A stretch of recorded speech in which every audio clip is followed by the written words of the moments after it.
Hello dear student, स्वागत है आपका साइंटिफिक ज्ञान वर्षा चैनल में। मैं Vinod Abhigyan. How you are watching categorically different biology classes, जिसका उद्देश्य है अंग्रेजी मीडियम के छात्रों को आसान भाषा में समझाना तथा हिंदी मीडियम के छात्रों को बायोलॉजिकल टर्मिनोलॉजी से अवगत कराना। स्टूडेंट्स, हम आज आपको क्लास 12 में जो ह्यूमन रिप्रोडक्शन है चैप्टर 3 में, उसमें जो फीमेल के अंतर्गत जो गैमेटोजेनेसिस होता है, जिसको oogenesis बोलते हैं, अंड जनन बोलते हैं, जिसमें अंडों का यानी ओवम का निर्माण होता है, उस अंड जनन प्रोसेस में एक विशेष चक्र जो होता है, जिसको ऋतु चक्र भी बोलते हैं या आर्तव चक्र बोलते हैं, मेंस्ट्रुअल साइकिल बोलते हैं, पीरियड भी बोलते हैं, मेंसेस भी बोलते हैं। तो जिस नाम से आप सुने हो या जानते हो, उसके बारे में हम आज इस वीडियो के माध्यम से अध्ययन करेंगे। इसमें हम देखेंगे कि जो ये फीमेल रिप्रोडक्टिव ऑर्गन है, इसका जो इंटरनल स्ट्रक्चर आपको पिछले 2 वीडियो में डिस्कस कर चुके हैं, इसकी बनावट के बारे में, इसके कार्य के बारे में, और इसमें किस प्रकार से oogenesis होता है, और oogenesis के बाद जो है किस प्रकार से मेंस्ट्रुअल साइकिल स्टार्ट होता है एक फीमेल में। एक जो आर्डर प्राइमेट है, जिसमें मनुष्य भी आता है, उसमें बंदर भी आते हैं, एप्स भी हैं, तो इनके अंदर जो फीमेल हैं, उनके फीमेल में एक विशेष चक्र होता है, रिप्रोडक्टिव साइकिल बोलते हैं उसको, मेंस्ट्रुअल साइकिल भी बोलते हैं। Commonly it is known as menstrual cycle. तो इसमें देखेंगे कि जो ये ओवरी है दोनों तरफ, और दोनों तरफ स्ट्रक्चर इसमें जुड़ा हुआ है, ये ओवरी से जुड़ी हुई रचना, इसके बारे में बताएं हम आपको, फिर भी हम इसको यहाँ पे दोहरा दे रहे हैं कि सिम्बरी है, फंडिबुलम है, एम्पुला है और इस्थमस है, और ये फेलोपियन ट्यूब है। जब अंडे बनते हैं, ओवम बनता है, तो यहाँ पे कलेक्ट होकर के ये जो है सिम्बरी से फंडिबुलम, उससे एम्पुला, एम्पुला से इस्थमस से होते हुए यह जो है फेलोपियन ट्यूब में आता है। फेलोपियन ट्यूब में यदि यहाँ पर निषेचन की क्रिया हो गई, यानी कि जो मेल गैमीट हैं ये यहाँ पर फ्यूज हो गए आकर के, तब तो मेंस्ट्रुअल साइकिल नहीं होगा, यानी मेंस्ट्रुअल साइकिल स्टॉप हो जाएगा। अदरवाइज ये जो ओवम है, ये जो यूटेरस दिखाई दे रहा है, इसके जो 3 लेयर होते हैं, बाहर का जो स्तर है पेरीमेट्रियम, बीच का मायोमेट्रियम, और सबसे अंदर का जो एंडोमेट्रियम है, इसमें लाइनिंग होते हैं, और यह एक प्रकार के सेल हैं, और यह ओवम इस सेल के द्वारा जुड़ करके उसको तोड़ता हुआ, उसको रप्चर करता हुआ, उसके ब्लड वेसल्स को रप्चर करता हुआ वेजाइना के द्वारा फीमेल में यह आउट हो जाता है। और ये ब्लड वेसल्स रप्चर होने के नाते, और जो लाइनिंग सेल रप्चर होता है, इसमें बहुत ज्यादा मात्रा में इसमें ब्लीडिंग भी होती है, तरल पदार्थ भी बाहर निकलते हैं।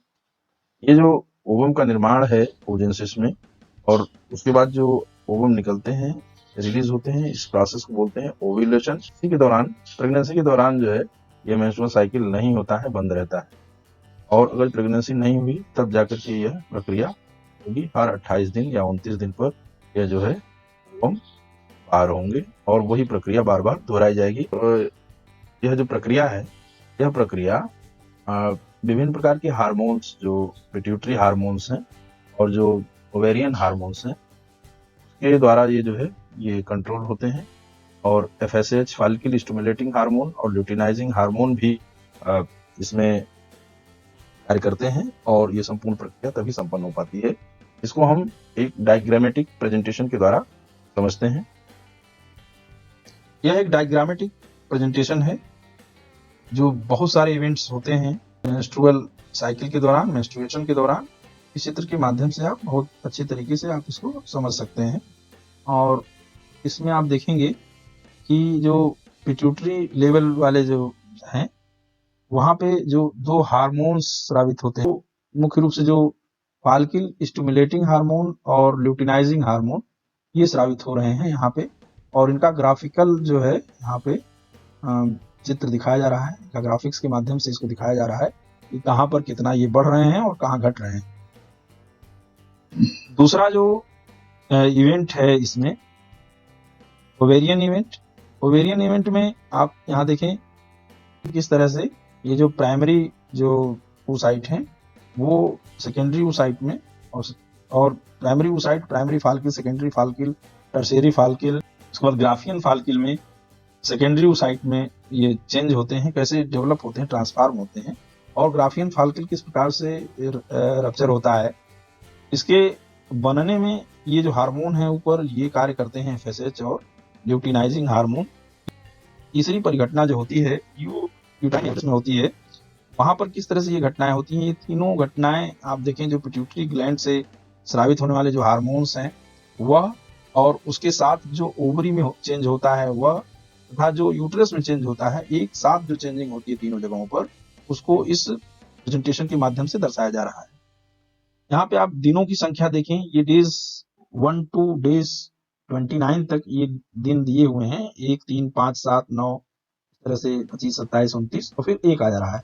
यानी 1 से लेकर के जो 29 दिनों तक की जो घटनाएं हैं और उन घटनाओं में क्या क्या चेंजेस होते हैं यूट्रस में, वो इस ग्राफिक्स के माध्यम से देख सकते हैं। और जो उसमें हार्मोनल जो चेंजेस होते हैं, जो अप डाउन होते हैं, उनको आप देख सकते हैं। ओवरी में किस तरह से फाल्की का डेवलपमेंट होता है वो आप देखेंगे।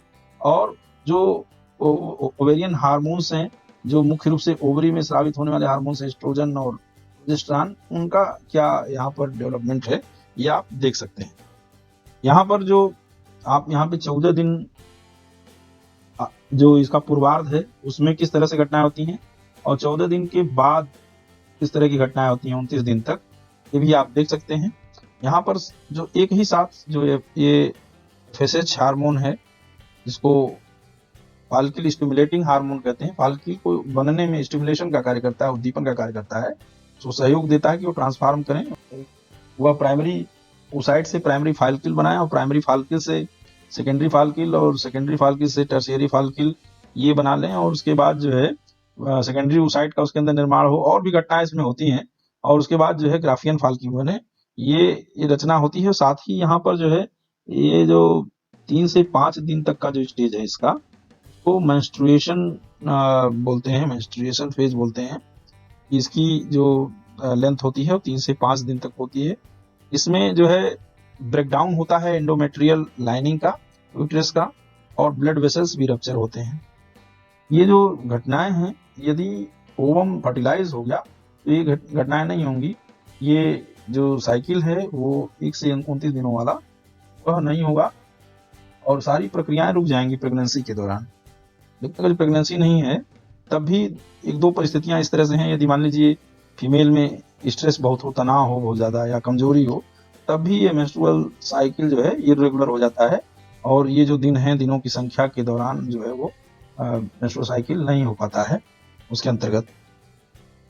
दूसरा आप देखेंगे यहाँ पे फॉलिकुलर फेज है। फॉलिकुलर फेज में आप देखेंगे कि जो ओवरी है उसमें, ओवरी के अंदर किस तरह से इसमें प्राइमरी ओसाइट और से लेकर के ग्राफियन फाल्किल तक बनेंगे, ये फॉलिकुलर फेज में ही होता है 14 दिनों तक।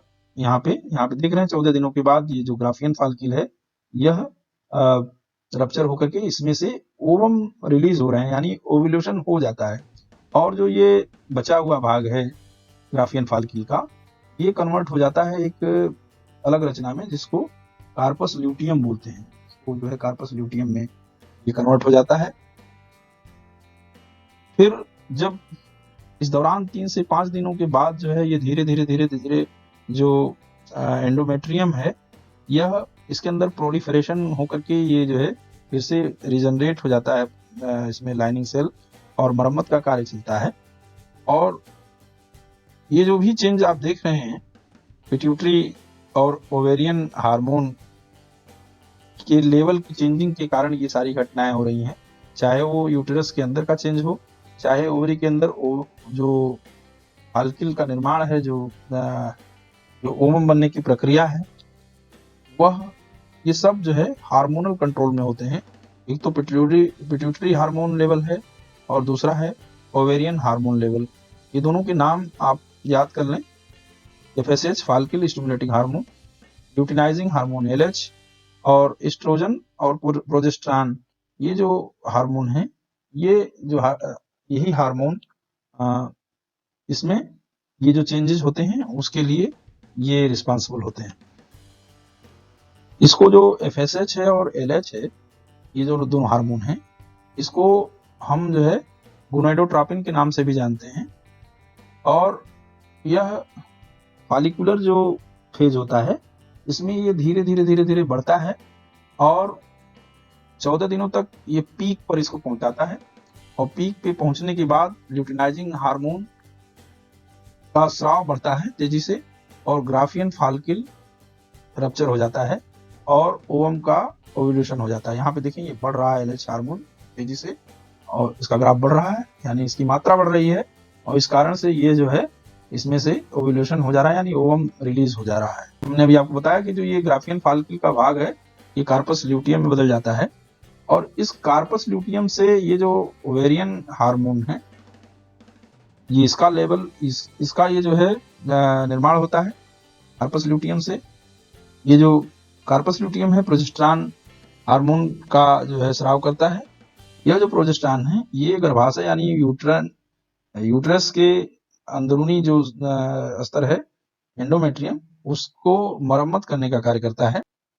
अगर फर्टिलाइजेशन नहीं होता है तो फर्टिलाइजेशन के अभाव में ये कार्पस ल्यूटियम धीरे धीरे करके डिजनरेट हो जाते हैं और फिर ये आगे चल करके मेंस्ट्रुएशन को लीड करने का काम करते हैं और उसको आगे बढ़ाने में काम करते हैं।